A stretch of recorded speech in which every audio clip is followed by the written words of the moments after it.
चलिए जनाब,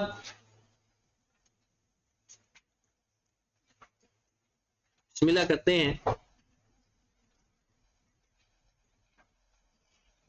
हमारे पास हमने देखा कि अगर शेयर कैपिटल की हम बात कर रहे हो, शेयर कैपिटल की, तो इसमें सबसे पहले न्यू शेयर्स की बात आती है। न्यू शेयर जब इशू करेंगे या नए शेयर इशू करेंगे या राइट शेयर भी न्यू शेयर्स होते हैं, बस फर्क ये होता है इनके जो मालिक होते हैं वो पुराने होते हैं।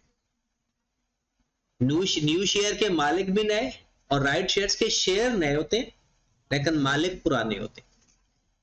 इसकी एंट्रीज हमने पढ़ी तीन तरह से, एट पार, एट प्रीमियम और एट डिस्काउंट। ठीक है, मेन अगर एट पार की एंट्री हमने अभी पास भी की, क्या एंट्री होती है? Bank debit share capital credit. आपको पता है कभी कभी ऐसा होता है कि वो भाई साहब हमें एसेट दे देता है और हम उसको पैसे देने की बजाय शेयर दे देते हैं, तो फिर एंट्री क्या होगी? PPE debit. क्या एंट्री होगी? PPE debit share capital credit. अगर एट प्रीमियम पे एंट्री हो तो क्या पास की थी हमने? एट प्रीमियम बैंक डेबिट, यहां पर अमाउंट लिख लेते हैं 100 से bank debit share capital credit और शेयर प्रीमियम क्रेडिट।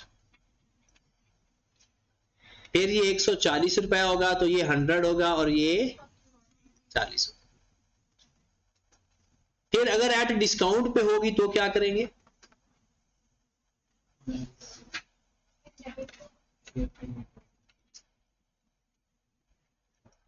क्या एंट्री एट डिस्काउंट की रिक्शा? अगर एट डिस्काउंट पे शेयर इशू करते तो क्या एंट्री होती है? नहीं होती? होती है। क्या होती है? आपको पता है ये जगह अब बंद कर दी गई थी, बोला क्यों? मैं यहां से ना लोगों को नीचे फेंक देता। मुझे लगता है ये दोबारा खुलवानी पड़ेगी।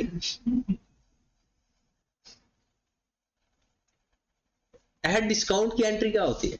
मैंने बड़ा मुश्किल होता है लेक्चर शेयर करना उसी दिन। आपको पता तो है कि 3-3 4-4 दिन बाद लेक्चर होता था अपलोड, लेकिन अब उसी दिन होता है। मतलब क्यों होता है ऐसा? क्या चाह रहा होता हूं मैं कि आप लोग वो लेक्चर तैयार करके आओ। एट ये चलो ना भी हो ना, फिर भी बंदे को थोड़ा सा आइडिया होता है। देखो ना, आपने 100 रुपए वाला शेयर 90 रुपए का दे दिया। 100 रुपए वाला शेयर डिस्काउंट पे देने का मतलब यही है ना कि अपनी फेस वैल्यू से भी कम वैल्यू पे दिया। तो आपके पास जो पैसे आएंगे वो पूरे पैसे आएंगे, ज्यादा आएंगे या कम? कम आएंगे। मतलब हमारा बैंक डेबिट होगा 90 से। लेकिन एक बात हमेशा जो याद रखने वाली बात है वो आपने शेयर कैपिटल हमेशा फेस वैल्यू पे होता है। ये तो शुक्र अदा करें अल्लाह का कि हमारे सिलेबस से रिडेम्पशन ऑफ शेयर कैपिटल खत्म हो गया, वरना वो बहुत इंटरेस्टिंग चीज थी। उसमें इस चीज का बड़ा फायदा होता था कि जब रिडीम किया जाता था, मतलब वैसे तो आपको शायद आइडिया होगा कि जो ऑर्डिनरी शेयर होते हैं वो रिडीम नहीं होते। ऑर्डिनरी शेयर रिडीम नहीं होते, प्रेफरेंस शेयर हो सकते हैं, क्योंकि ये अगर आपने शेयर इशू कर दिया ना तो कंपनी वापस नहीं खरीदती। उसके बाद स्टॉक एक्सचेंज में रोटेट होते रहते हैं, मालिक बदलते रहते हैं, शेयर होल्डर बदलते रहते हैं, लेकिन कंपनी ने वापस नहीं खरीदने होते।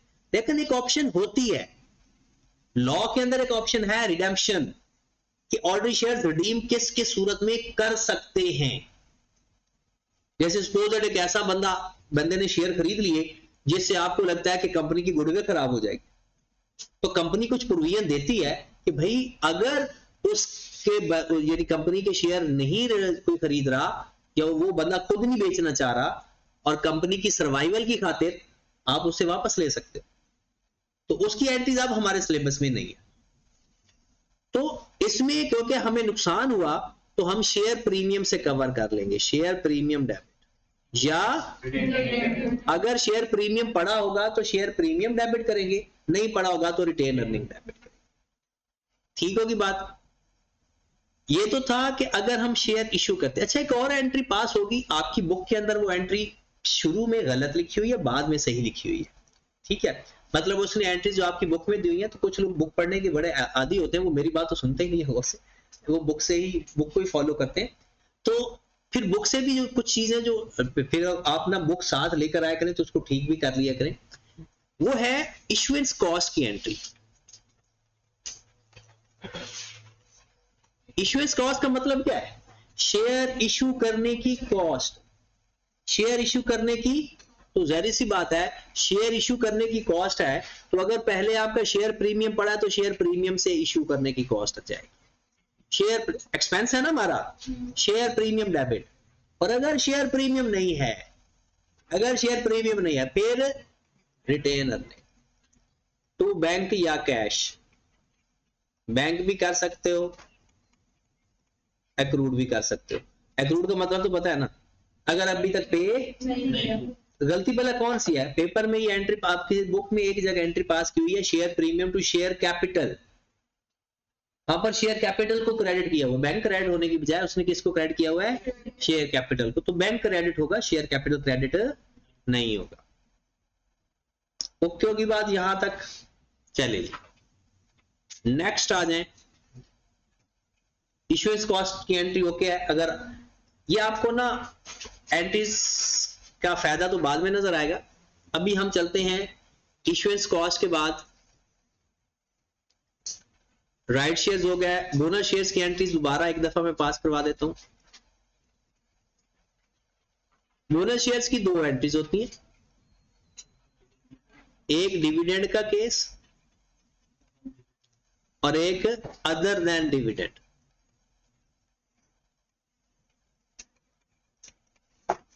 इसमें एक निशानी, ये हमेशा किस वैल्यू से एंट्री पास होनी है? फेस वैल्यू से। हमेशा किस वैल्यू से एंट्री पास होनी है? फेस वैल्यू से। अगर डिविडेंड की एंट्री पास करनी है तो एंट्री पास होगी retain earning debit, share capital credit. अल्लाह लियो, ये इंट्रोडक्शन टू अकाउंटिंग वाले काम है, एंट्रीज पास करना। और ये आपको नहीं आते तो फिर तो गलत बात है। और इसकी एंट्री क्या पास होगी? शेयर प्रीमियम डेबिट या retain earning to share capital. ठीक है। बोनस शेयर्स होते क्या है रिमशा? बोनस शेयर्स क्या, कौन से शेयर होते हैं? हमने ईपीएस के अंदर भी पढ़ा हो।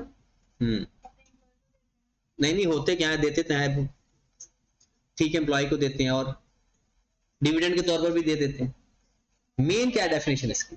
पैसे नहीं लेते, विदाउट कैश शेयर इशू कर देते हैं, विदाउट कैश शेयर इशू कर देते हैं, इसलिए इसकी एंट्री के अंदर बैंक डेबिट नहीं हो रहा।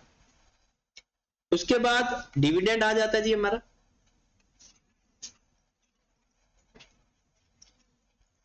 डिविडेंड में क्या चीजें होती हैं?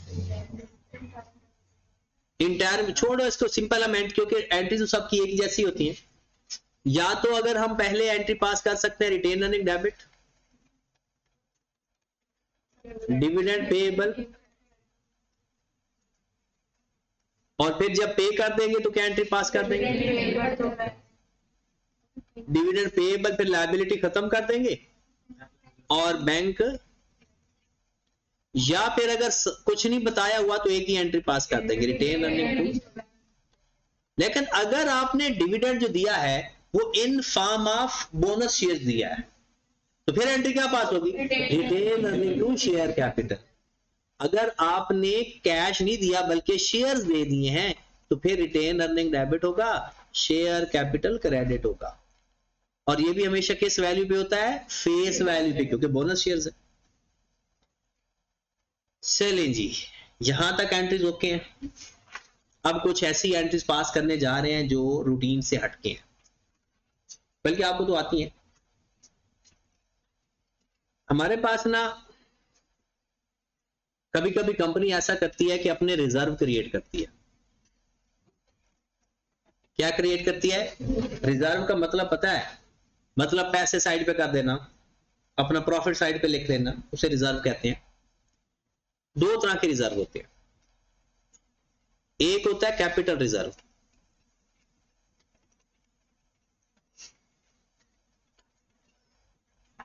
इसे कहते हैं अनडिस्ट्रीब्यूटेड रिजर्व।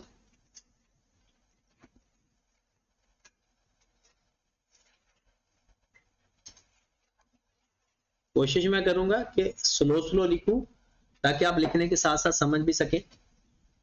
कैपिटल रिजर्व या अनडिस्ट्रीब्यूटेड रिजर्व, और दूसरा फिर होता है रेवेन्यू रिजर्व।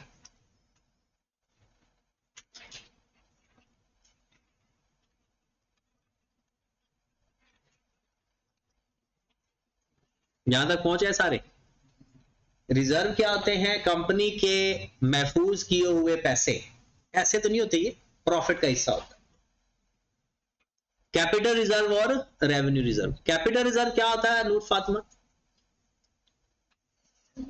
अनडिस्ट्रीब्यूटेड, मतलब क्या होता है इसका? इसमें से आप इन पैसों में से आप शेयर होल्डर को कुछ नहीं दे सकते। शेयर होल्डर को क्या देते हो आप? डिविडेंड। मतलब इनमें से डिविडेंड नहीं दिया जा सकता। अनडिस्ट्रीब्यूटेड का मतलब है कि आप इसको शेयर होल्डर को नहीं दे सकते, शेयर होल्डर को डिस्ट्रीब्यूट नहीं कर सकते। ये कौन कौन से होते हैं? Number 1 share premium. आपने देखा होगा कि डिविडेंड के अंदर शेयर प्रीमियम तो नहीं आता, या रिवैल्यूएशन सरप्लस।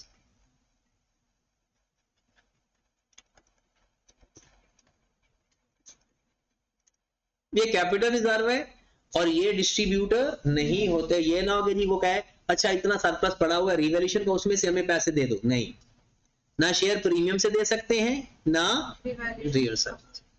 रेवेन्यू रिजर्व जिसमें से दे सकते हैं, एक होता है रिटेन्ड अर्निंग, देते उसी में से हैं, रिटेन्ड अर्निंग। एक होता है जनरल रिजर्व,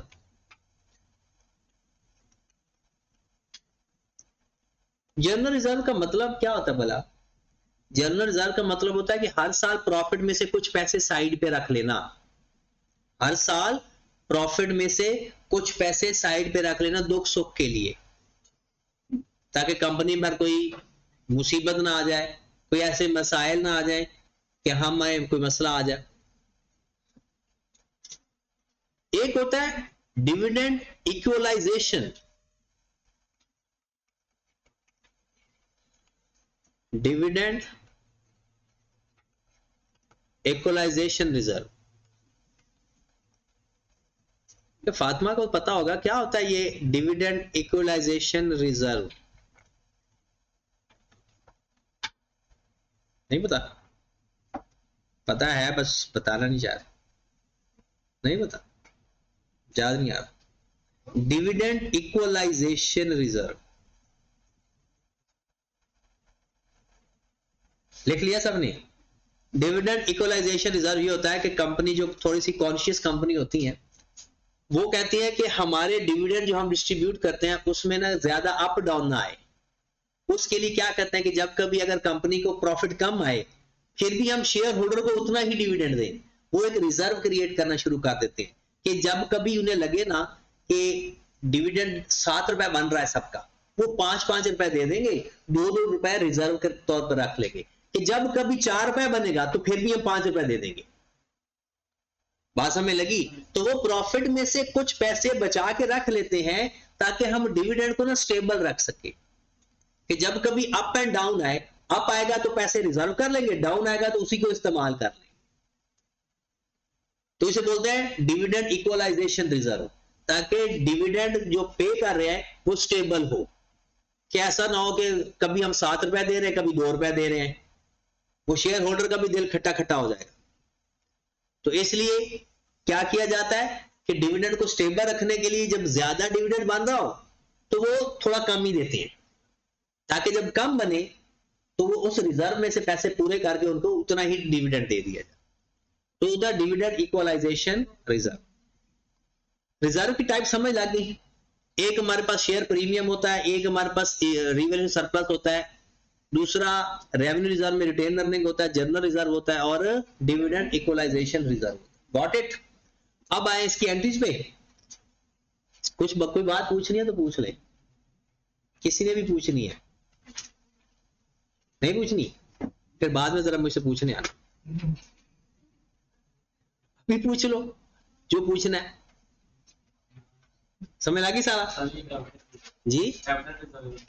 कैपिटल रिजर्व ऐसे रिजर्व होते हैं, होते ही कंपनी का ना एक्स्ट्रा पैसा जो होता है, जैसे 100 रुपए का शेयर आप 120 रुपए में दे रहे हो, आपने तो 100 रुपए लेना था ना, तो 120 मिल गए, वो जो 20 एक्स्ट्रा है ना वो रिजर्व में रखते हैं शेयर प्रीमियम के नाम से। लेकिन ये पैसा शेयर होल्डर को नहीं दे सकते, इसमें से शेयर होल्डर को पैसा डिविडेंड के तौर पे नहीं दिया जा सकता। जो कैपिटल रिजर्व होते हैं ना वो आपके उसी जगह एडजस्ट होंगे जिस जगह के थे। जैसे रियल सरप्लस पड़ा होता है हमारा, तो जब लॉस आएगा तब हम उसको एडजस्ट करते हैं, लेकिन कभी भी शेयर होल्डर को नहीं देंगे।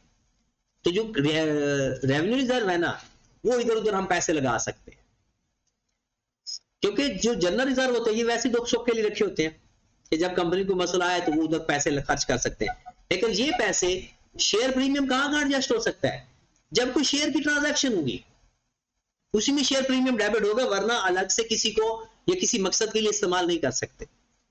और रिवर्ल सरप्लस भी या तो एक्सेस डेप्रिसिएशन में एडजस्ट होता है, या ये जब लॉस आएगा तो वापस रिवर्स हो जाता है।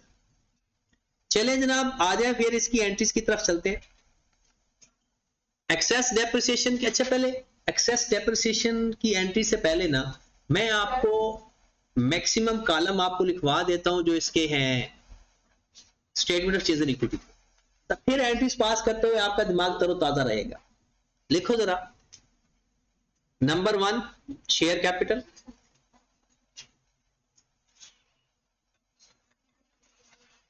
नंबर 2 शेयर प्रीमियम जी, कैपिटल रिजर्व में जो शेयर प्रीमियम पड़ा था अदर देन डिविडेंड देते हैं, तो हम अगर शेयर मतलब रिटेन अर्निंग का तो शेयर प्रीमियम में से भी तो देते हैं, रास्ते में नहीं देते। ये कब किसने कहा कह दिया, ऐसा कभी नहीं होता। डिविडेंड हमेशा रिटेन अर्निंग से दिया जाता है, डिविडेंड आप शेयर प्रीमियम से नहीं दे सकते। अगर आपके पास रिटेन अर्निंग नहीं है ना तो डिविडेंड देना ही नहीं। अदर देन डिविडेंड तो वो डिविडेंड है ही नहीं, वो तो शेयर दे रहे हैं, वो डिविडेंड नहीं दे रहे, वो शेयर दे रहे हैं, तो वो शेयर के ऊपर डिपेंड करता है। तो फिर वो शेयर प्रीमियम से देते हैं क्योंकि वो शेयर की ट्रांजैक्शन, तो शेयर की ट्रांजैक्शन शेयर प्रीमियम में एडजस्ट हो सकती है, कोई और चीज नहीं एडजस्ट हो सकती जी। क्योंकि वो शेयर प्रीमियम पड़ा है ना तो उसमें एडजस्ट हो सकता है शेयर प्रीमियम। प्रेफरेंस शेयर्स,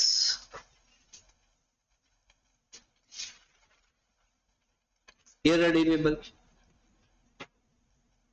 पता है ना वो रिडीमेबल इररिडीमेबल। यहां पर रिडीमेबल क्यों नहीं लिखे फिजा, प्रेफरेंस शेयर्स मैंने इररिडीमेबल क्यों लिखे हैं, रिडीमेबल क्यों नहीं लिखे? वो लायबिलिटी होती है, वो पार्ट ऑफ द इक्विटी होता ही नहीं है।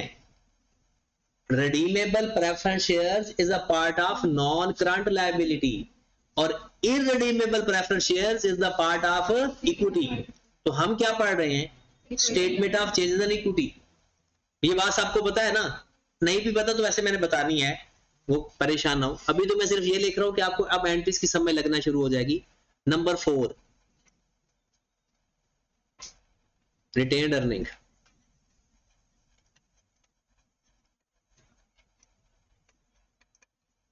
Number 5 journal reserve, number 6 revaluation surplus,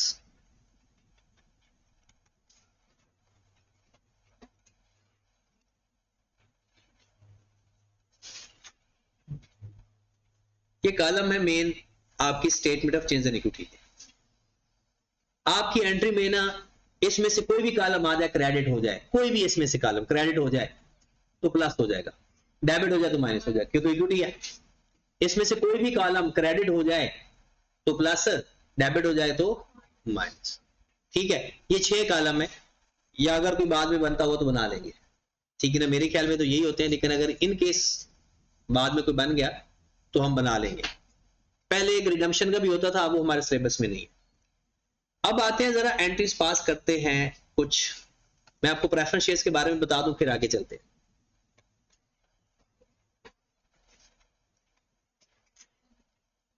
preference shares कितनी टाइप के होते हैं? एक रिडीमेबल और एक इरिडीमेबल। रिडीमेबल होते हैं part of non current liability,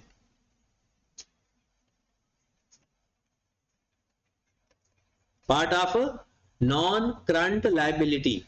और इरिडीमेबल क्या होता है? Part of equity.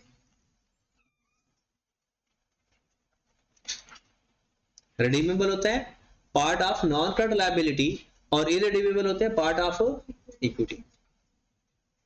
ठीक होगी बात? अब जो नॉन करंट लायबिलिटी है तो ये तो इक्विटी में आएगा ही नहीं, ये इक्विटी में नहीं आएगा, तो आएगा तो फिर इरिडीमेबल प्रेफरेंस शेयर्स। फिर इरिडीमेबल प्रेफरेंस शेयर्स के आगे जो डिविडेंड का मामला आ जाए, dividend of P shares, cumulative. ये मैं जल्दी जल्दी इसलिए पढ़ा रहा हूं क्योंकि ईपीएस के अंदर ये सारा पढ़ा हुआ है आप लोग, ठीक है। और ईपीएस आप लोग कहते हो कि आपका तैयार भी है। नॉन कम्युलेटिव, और जिसने ईपीएस तैयार नहीं किया तो वहां जाकर पहले ईपीएस तैयार कर ले, फिर ये टॉपिक तैयार करे। Cumulative, non cumulative. Cumulative P shares कौन से होते हैं? चाहे डिक्लेयर हूं या ना हूं, आपने उसको कंसीडर्ड इवन डिक्लेयर्ड आर, और non cumulative considered only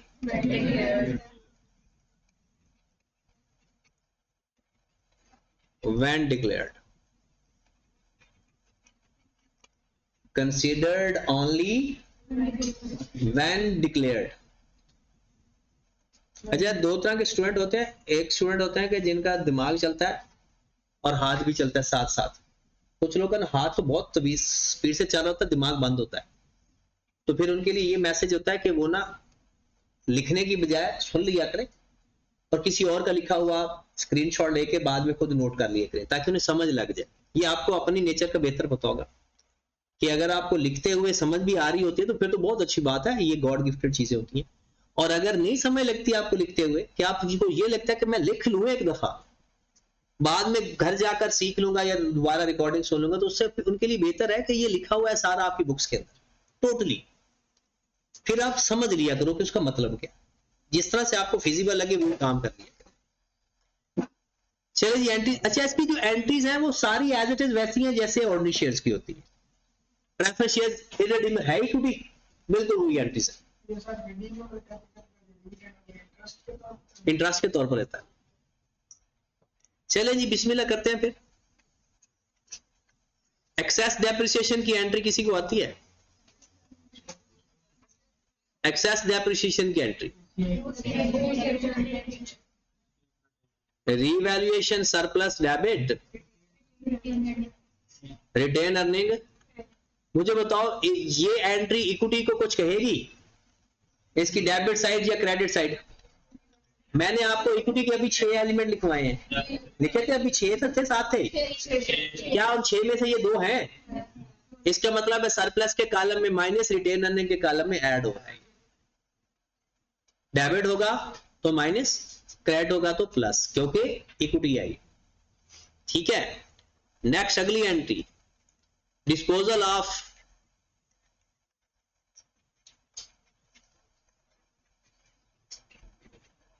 revalued asset, disposal of revalued asset whose revaluation surplus exist।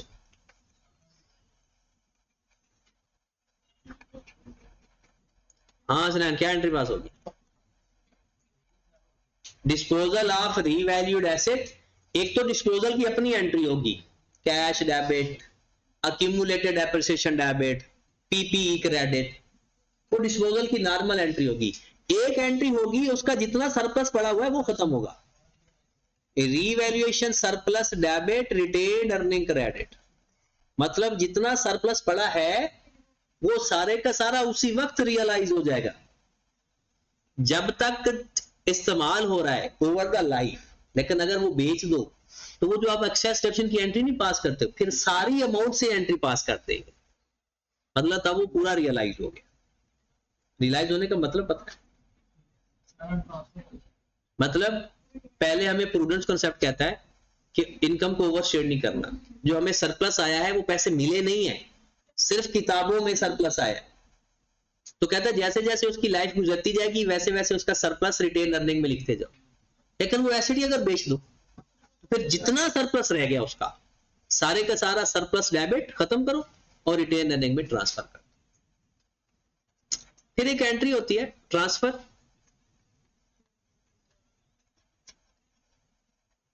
Net profit to retain earning.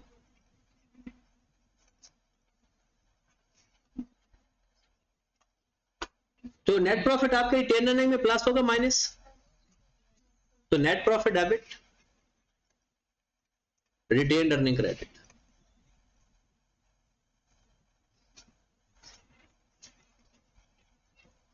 Retain earning credit, मुझे बताओ इनमें दोनों कॉलम होते हैं इक्विटी के अंदर, ये एक होता है कौन सा वाला, रिटेन अर्निंग वाला, उसमें जाकर प्लस हो जाएगा, नेट प्रॉफिट का कोई कॉलम नहीं होता। फिर उसके बाद transfer to general reserve, transfer to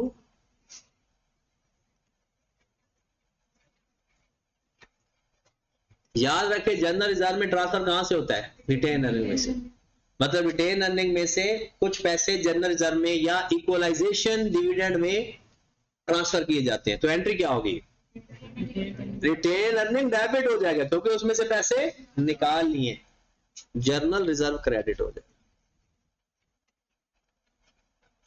general reserve credit होगा या डिविडेंड इक्वलाइजेशन रिजर्व क्रेडिट होगा, ठीक होगी बात।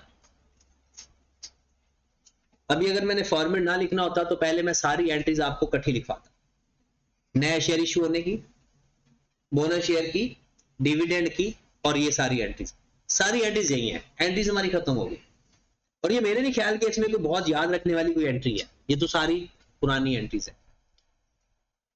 अब हम फॉर्मेट लिखें, फॉर्मेट से पहले मैं आपको कंपोनेंट ऑफ फाइनेंशियल स्टेटमेंट एक दफा दोबारा पढ़ाना चाहूंगा। कंपोनेंट्स ऑफ फाइनेंशियल स्टेटमेंट कितने हैं,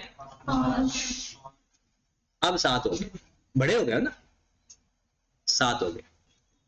वो जो फर्दर 2 है ना वो डिपेंड करते हैं कि अगर कोई और इंफॉर्मेशन है तो ठीक है वरना नहीं। जैसे पहले 5 तो आपको पता है, एक SOFP, SOCI, तीसरा statement of cash flow, statement of changes in notes. अब सेटे नंबर पे कंपैरेटिव फिगर, कंपैरेटिव किसे कहते हैं, पिछले साल। नंबर 7 कहता है पिछले साल का आप ओपनिंग लिखते हो क्लोजिंग लिखते हो, क्लोजिंग। कहता है कि if change in accounting policy, change in accounting policy with respect to IS 8, then opening balance of previous year, opening balance of previous year। Closing तो लिखते हो ना कंपैरेटिव में, पिछले साल का क्लोजिंग तो लिखते हो, पिछले साल का ओपनिंग भी लिखते हैं। एक दफा ऐसा हुआ है कि ये कितना प्रैक्टिकल एग्जांपल मैं दे रहा हूं कि एक बंदा किसी जगह इंटरव्यू देने गया, चार्टर्ड अकाउंटेंट था, तो किसी ने उससे पूछा कि अच्छा जनाब, जो हम फाइनेंशियल चेंजेस कितने सालों की स्टेटमेंट बताना जरूरी होती है, एसओएफपी कितने सालों की बताना जरूरी होती है? उसने कहा जी 3 सालों की। तो वो जो भाई साहब बैठे थे वो ना माने, कहते ऐसा हो ही नहीं सकता। वो बताता रह गया कि 3 साल कैसे। वो बता रहा था कि वाकई 3 साल है, स्टैंडर्ड में लिखा हुआ है। उसने कहा जी स्टैंडर्ड में किसी जगह नहीं लिखा हुआ। अब ये देखें, ये कौन सा साल है? पिछला साल का क्लोजिंग बैलेंस। ये कौन सा बस बताया हुआ है? If the accounting opening balance of previous year, मतलब इस साल का ओपनिंग बैलेंस। तो ये उससे पिछले साल का क्लोजिंग ही तो हुआ। मतलब चेंज इन अकाउंटिंग पॉलिसीज के अंदर हमने 3 सालों की एसओएफपी बतानी होती है। बतानी एसओएफपी होती है, एसपीएल नहीं। पिछले 3 सालों का। वो जो पिछले साल का ओपनिंग बैलेंस है वो नाम से तो पिछला साल है, लेकिन एक्चुअल में वो डाटा कौन सा है? उससे पिछले साल का क्लोजिंग है। तो ये 3 साल ही थे, लेकिन ना उसको बताना आया ना उसको समझना आया, तो लेकिन उसका इंटरव्यू फेल हो गया। कि फिर बेहतर यही है कि बंदा ये बता दे कि पिछले साल का ओपनिंग बैलेंस है, ये पिछले 3 सालों की फाइनेंशियल स्टेटमेंट बनानी होती है। अगर मैं आपको इसको आई कैप की किताब से इसकी रीडिंग करवाऊं तो ये मुझे ज्यादा बेहतर लगेगा। और जरा एक नजर हम देख लेते हैं, फिर आगे चलते हैं।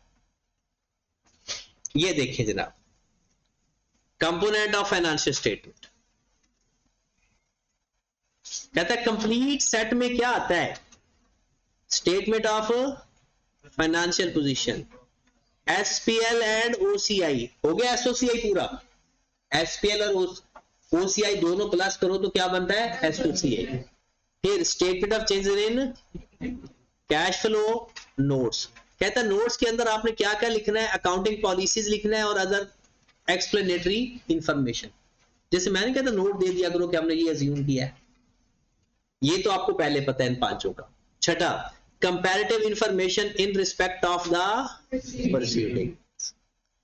A statement of financial position at the beginning of the preceding year when entity applies accounting policies retrospectively। ये क्या होता है? ये हमने पढ़ना है आईएस 8 के अंदर। ये कब पढ़ेंगे? कल, क्योंकि आज तो ये टॉपिक खत्म हो जाएगा। कल या फिर परसों, कल अगर सवाल करते रहे तो फिर परसों पढ़ लेंगे। तो बेसिकली 3 सालों की इंफॉर्मेशन बतानी होती है, लेकिन 3 साल स्टैंडर्ड में नहीं लिखे हुए। क्या लिखे हुए? पिछले साल का ओपनिंग बैलेंस। कंपैरेटिव में तो क्लोजिंग आ जाएगा ना। और फिर कहता है स्टेटमेंट ऑफ फाइनेंशियल पोजीशन बतानी है at the beginning of the proceeding. और मजे की बात है, ये हम सवाल करते हुए भी गलत करके आते हैं। वो पूछता है कि जनाब आप ना विद कंपैरेटिव बनाओ, तो एसओएफपी के 3 सालों का लिखना होता है और एसपीएल का 2 सालों का लिखना होता है। तो या तो फिर सारे 2 सालों का लिखकर आते हैं, या फिर दोनों का 3-3 सालों का लिखकर आते हैं। तो दोनों केसेस में गलत हो जाता है।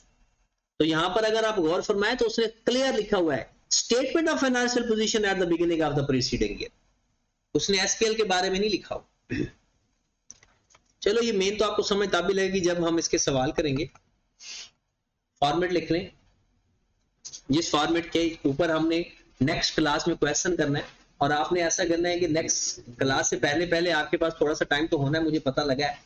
तो आपने ना ये फॉर्मेट 2-3 दफा लिखना है और इस सारे फॉर्मेट की जर्नल एंट्रीज अप्लाई करनी है उसके ऊपर। सबसे पहले आपने लिखना है नाम। बस ये एहतियात करें कि नाम ना गिवन हो, तो अपना नाम नहीं लिखना।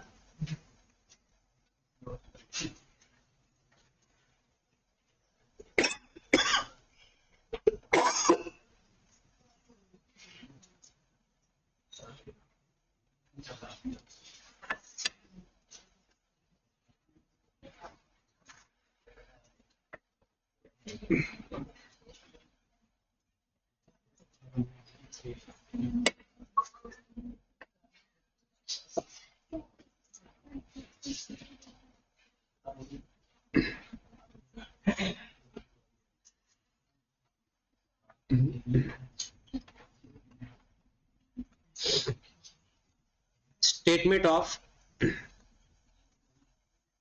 Changes in equity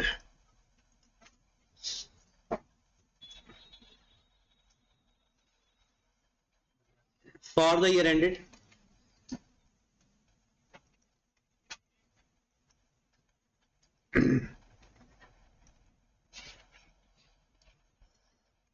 30th June 2020।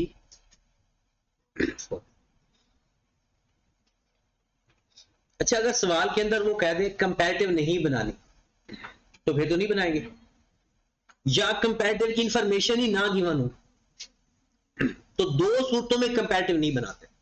कब कब? जब वो मना कर दे या पिछले साल की कोई इंफॉर्मेशन ना हो, वरना हर हाल में इक्विटी के अंदर आपने कंपैरेटिव लाजमी बनाना।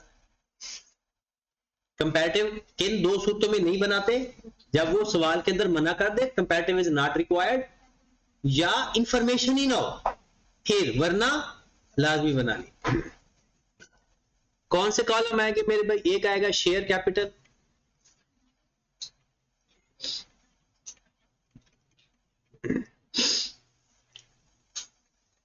प्रेफरेंस शेयर्स अगर होंगे तो शेयर प्रीमियम,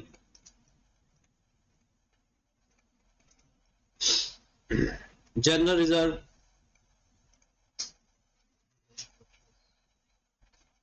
ये कॉलम आगे पीछे आप कर सकते हो, कोई मसला नहीं। Retained earning,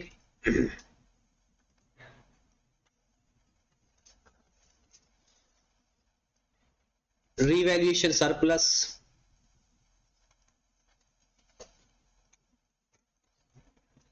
total. टोटल की कॉलम भी वही, अगर वो मना कर दे तो नहीं बनाएंगे, वरना बना लेंगे। हो गए 6, ये 7 हो गए।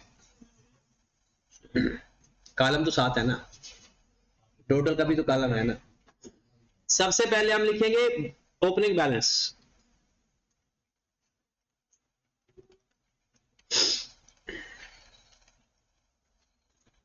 जिसका जितना ओपनिंग बैलेंस गिवन होगा उसके नीचे लिख देंगे ब्रॉड ऑन, पिछले साल का क्लोजिंग या इस साल का ओपनिंग, पिछले साल का क्लोजिंग या इस साल का ओपनिंग। ये सवाल के अंदर गिवन होगा 99%। फिर उसके बाद अगर सवाल के अंदर फाइनल डिविडेंड गिवन है तो वो लिखेंगे। ये जरूरी नहीं है कि जो सीक्वेंस मैं लिखूं, सीक्वेंस ऊपर नीचे हो सकता है, कोई परेशानी वाली बात नहीं है। फाइनल डिविडेंड सवाल के बाद सवाल करवाते हुए बताऊंगा कि इसमें किस चीज की एहतियात करते हैं। फाइनल डिविडेंड किस तरह से हो सकता है? या वो कैश फॉर्म में हो सकता है, या वो बोनस शेयर्स हो सकते हैं। ऐसा ही है, या वो कैश फॉर्म में हो सकता है या वो बोनस फॉर्म में हो सकता है। अब जिस बंदे को एंट्रीज आती है उसके लिए तो ये टॉपिक खत्म हो चुका है। जिसको नई एंट्री आती है वो फॉर्मेट याद कर ले, दोनों में से जो काम आपने करना है। आपको पता है डिविडेंड की कैश फॉर्म में एंट्री क्या होती है? Retain earning to bank. Retain earning to bank का तो कॉलम नहीं है, क्या रिटेन अर्निंग का तो है, उसमें प्लस होगा माइनस होगा।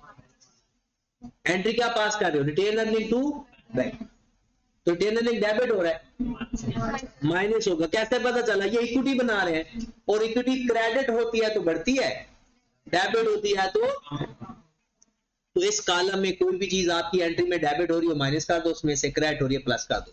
नहीं पता चलता तो फिर मजबूरी यही है, ट्रेड लगा ले। वो क्या होगा कि आपका जो फाइनल डिविडेंड कैश फॉर्म में होगा वो सिर्फ रिटेन अर्निंग में से जाकर माइनस हो जाएगा।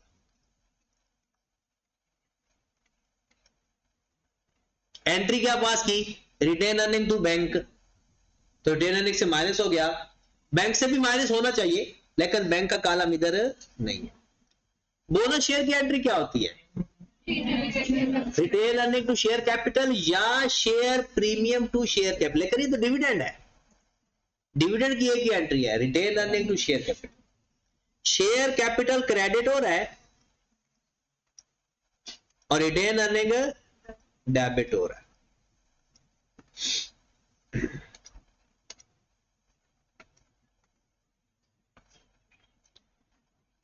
आपने गौर फरमाया मैंने टोटल के नीचे कुछ भी नहीं लिखा, क्योंकि वो आपस में ही कैंसल आउट हो गए, एक प्लस और एक माइनस और है जीरो।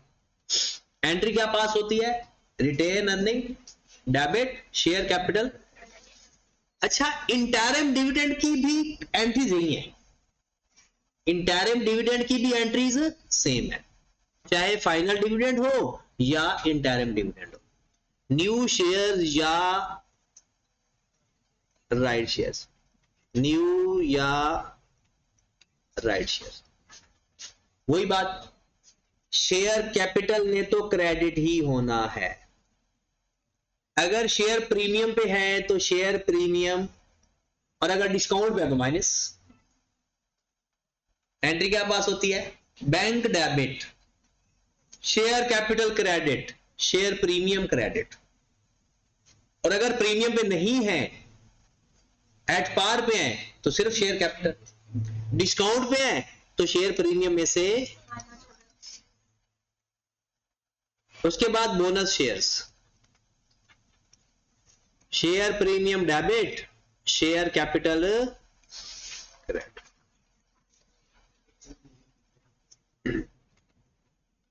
अच्छा, ये तो हमने पी शेयर नहीं लिखे हुए। जी सर। अच्छा, पी शेयर को रहने दो, या फिर एक स्टेप आगे आ जाओ, बस ये वैल्यू एक स्टेप आगे लिख दो, यहां पे यहां पर आ जाए। चले जी, बोनस के बाद क्या आता है? नेट प्रॉफिट लिख लूं। नेट प्रॉफिट की एंट्री क्या होती है? नेट प्रॉफिट ने रिटेन अर्निंग में जाकर प्लस होना होता है, लॉस होगा तो माइनस, लॉस होगा तो माइनस, अगर प्रॉफिट होगा तो प्लस। ये हो गया शेयर प्रीमियम, जर्नल रिजर्व, यही है एंट्री। एक्सेस डेप्रिसिएशन की एंट्री,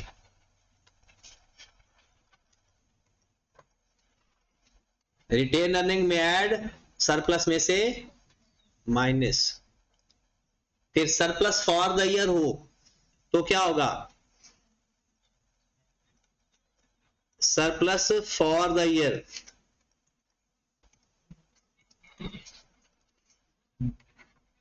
पहले क्या होती है उसकी entry? Revaluation surplus credit, asset debit surplus credit, asset debit surplus, तो सरप्लस में जाकर क्रेडिट हो जाए। तो उसके बाद इश्यूएंस कॉस्ट है तो उसका क्या एंट्री होती है? शेयर प्रीमियम में से माइनस हो जाएगा, और अगर शेयर प्रीमियम नहीं पड़ा हुआ तो retain earning. Transfer to general reserve,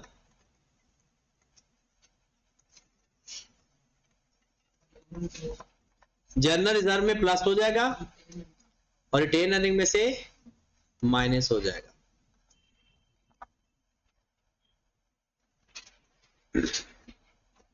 बस इतना ही आपने याद रखना है।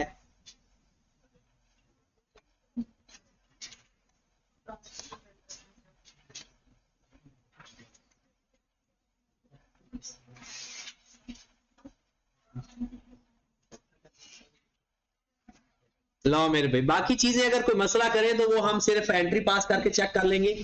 आपने इसको एज इट इज याद करना है कि ये चीज किधर किधर जानी है। अब एक दफा लिख ले, फिर मैं बता भी देता। जनरल रिजर्व, अब जरा देखिएगा, अगर आपने लिख लिया है तो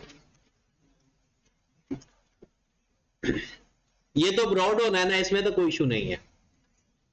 ब्रॉड ऑन तो गिवन है तो लिखेंगे, जिसका नहीं गिवन होगा नहीं लिखेंगे, और अगर साल का स्टार्ट होगा तो ब्रॉड ऑन होगा ही नहीं। अब आगे देखें, डिविडेंड देने से, डिविडेंड कहां से दिया जाता है? रिटेन अर्निंग में से, माइनस कर देंगे रिटेन अर्निंग में से। डिविडेंड कहां से दिया जाता है? अगर बैंक से दिया है तो बैंक का कॉलम नहीं होता, और अगर शेयर्स फार्म में दिया है तो उधर जाकर प्लस। वैसे ही होगा, डिविडेंड कहां से देते हैं? रिटेन अर्निंग में से। अगर कैश दे दिया तो बस, अगर कैपिट शेयर दिए तो फिर शेयर्स में भी ऐड होगा। फिर आप देखिए नए शेयर इशू करते हैं तो शेयर में ऐड, और अगर प्रीमियम पे है तो प्रीमियम में भी ऐड। बोनस शेयर्स में क्या करते हैं, शेयर्स में ऐड, शेयर प्रीमियम में से माइनस। नेट प्रॉफिट किस में ऐड होता है, रिटेन अर्निंग में। एक्सेस डेप्रिसिएशन सरप्लस से निकाल के रिटेन अर्निंग में ऐड। उसके बाद अगर सरप्लस आया है सिर्फ तो सरप्लस में ऐड, और अगर इश्यूएंस कॉस्ट है तो प्रीमियम में से माइनस, ट्रांसफर की है रिजर्व में तो रिटेन अर्निंग में से माइनस। ये तो कॉमन सेंस वाली बातें हैं सारी। तो नेक्स्ट क्लास में हमने इसके सवाल करने हैं, तीन से चार कोशिश करेंगे कि जितने मैक्सिमम हो सके, और आपका इसमें से IE16 भी रिवाइज हो जाएगा अच्छा खासा, क्योंकि इसमें जो सरप्लस की एंट्रीज होती है वो IE16 वाली। ठीक है, तो अगली क्लास का इंतजार करें।